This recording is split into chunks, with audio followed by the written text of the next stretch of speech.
Je vais vous parler maintenant donc du scolaire et du périscolaire.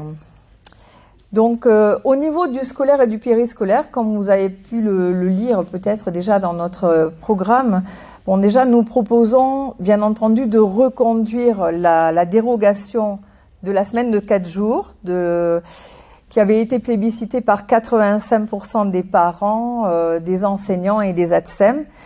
Ça, c'est quelque chose qui est assez structurant. Ça n'est pas le projet de tous les candidats. Donc voilà, c'est quelque chose qui est assez différenciant. Nous voulons poursuivre la rénovation de l'existant. Donc sur le mandat 2014-2020, nous avons repris beaucoup de bâtiments en fait, notamment au niveau des écoles, puisque nous avons repris Chantefleur, Chantefable. Nous avons refait la toiture de l'école Anne-Franck, celle du groupe scolaire Manureva, les jeux de cours de l'école Anne-Franck. À Manureva, les jeux extérieurs du centre de loisirs Gavroche pour les tout petits. Et donc là, nous souhaitons maintenant que la toiture d'Anne-Franck qui est réalisée, réaliser donc les travaux à l'intérieur du groupe scolaire Anne-Franck. Parce qu'il n'était pas question, on nous le demandait, mais il n'était pas question de refaire l'intérieur tant que la toiture fuyait. Donc là, aujourd'hui, il y a eu environ 22 Velux qui ont été changés et la toiture qui a été reprise entièrement. Donc aujourd'hui, nous allons être en capacité véritablement de refaire l'intérieur du groupe scolaire Anne-Franck qui en a bien besoin. Mais voilà, il fallait d'abord commencer par la toiture. Alors c'est pas le plus spectaculaire, mais n'empêche qu'il fallait le faire. Nous, c'est ce que je disais tout à l'heure en fait. Nous sommes pragmatiques quoi en fait. Hein. On fait pas forcément les choses. Les choses sont pas faites obligatoirement pour briller, parce que il aurait été plus visible pour les parents d'élèves de mettre une peinture clinquante à l'intérieur que de refaire la toiture. Mais nous avons préféré, et c'était raisonnable, commencer par le fait de refaire la toiture. Le groupe scolaire Saint-Exupéry, il est en retard par rapport à la livraison qui était prévue initialement. Oui, c'est vrai, le groupe scolaire Saint-Exupéry est en retard. Comme tout chantier, il peut y avoir des aléas. Et nous avons essuyé sur ce chantier pas mal d'aléas. Alors ça n'est pas la faute de la mairie, ça n'est pas la faute de Grand Paris Sud, c'est la faute des aléas de chantier, comme on peut en trouver. Si vous avez fait construire votre maison, vous avez peut-être eu des décalages dans la livraison. Il n'est pas rare que ça se passe. Et donc voilà, ce qui compte, c'est que ce groupe scolaire en fait nous soit livré et soit bien réalisé, et c'est ce que nous espérons. Donc aujourd'hui, la livraison, l'ouverture plutôt en réalité, est prévue pour après les vacances d'automne.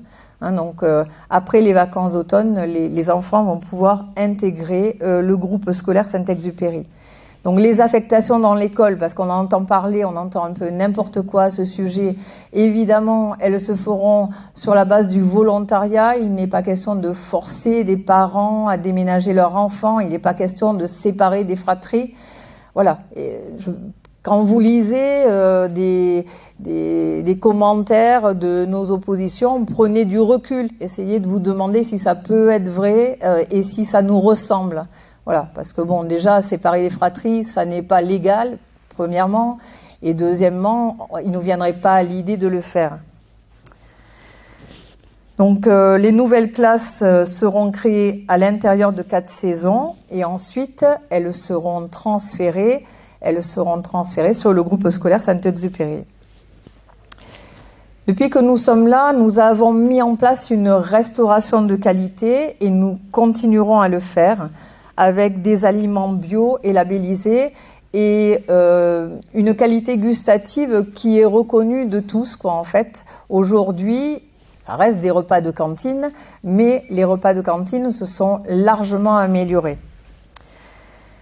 Il sera posé des panneaux acoustiques dans les salles de restauration, donc à la fois pour le bien des enfants, parce que bon, au niveau phonique, parfois le niveau monte très haut, et aussi pour le bien-être de nos personnels qui travaillent dans les salles de restauration.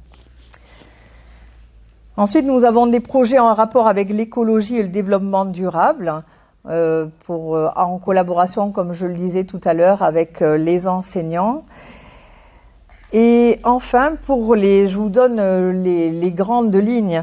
Et enfin, pour les grèves qui ont beaucoup pénalisé, notamment cette année, les parents, hein, qui ont dû poser régulièrement en fait des congés ou des RTT pour pouvoir récupérer leurs enfants, qui ont été perturbés.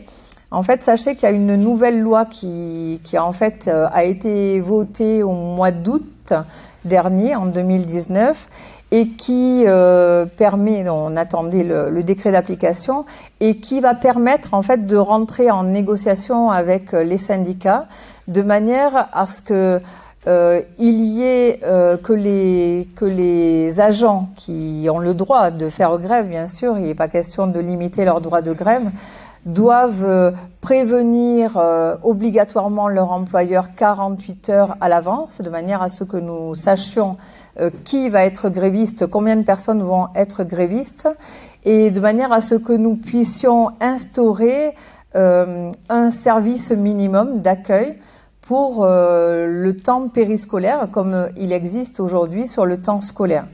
Donc ça nous permettra en fait de savoir, d'avoir un minimum de personnes pour garder les enfants ces jours-là.